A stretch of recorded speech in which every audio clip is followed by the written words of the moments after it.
Did Jesus tell us to rest in him or obey him?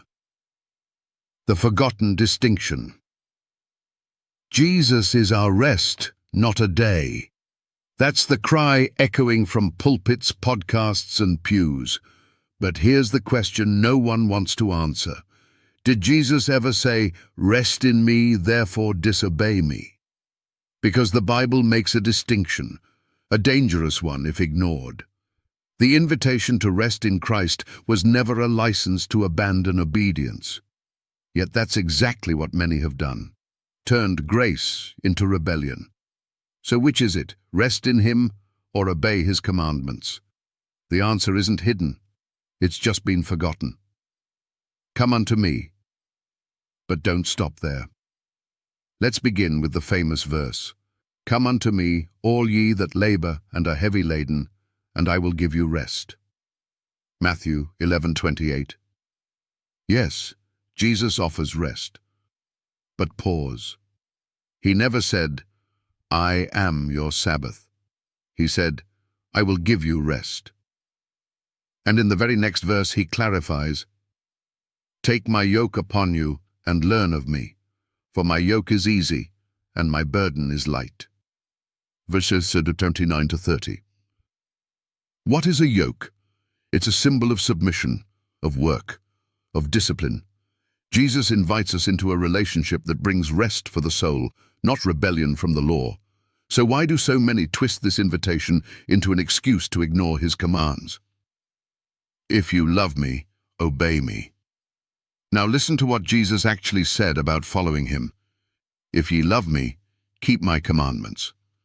John 14:15. He that hath my commandments and keepeth them, he it is that loveth me. John 14:21.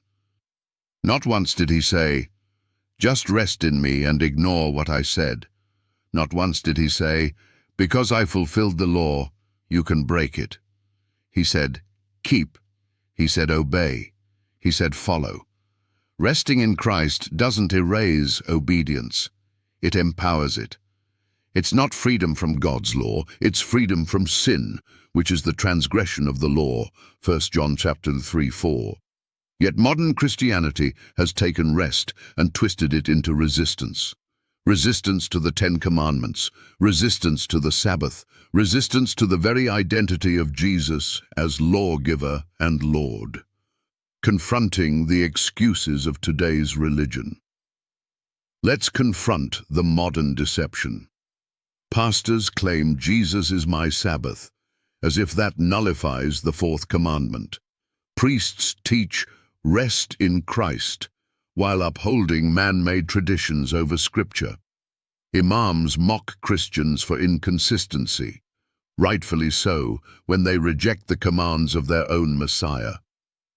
Skeptics laugh because the church no longer follows its own book.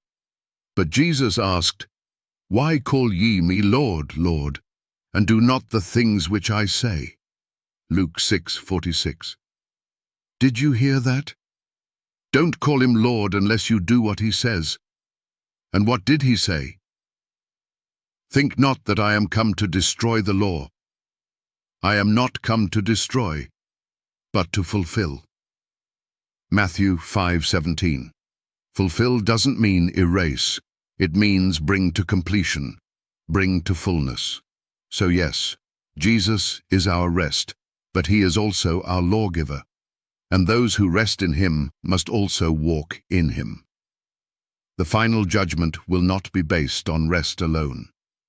Revelation 22:14 says, "Blessed are they that do his commandments, that they may have right to the tree of life."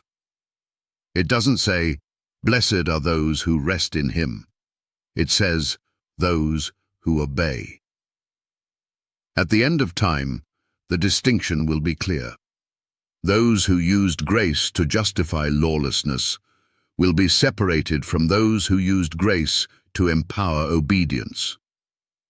So, did Jesus tell us to rest in him? Yes. But did he ever say, "Don't obey me"? Never. Closing challenge. What will you choose? This is the forgotten distinction that separates truth from error, wheat from tares, saved from lost. Do you rest in Christ and obey him? Or have you chosen a false rest that tramples his word? Because in the end, you can't have Jesus the Savior if you reject Jesus the Lord, and you can't rest in him while rebelling against him. The call is clear: rest in him, obey him, walk in his commandments, and prove whose you truly are.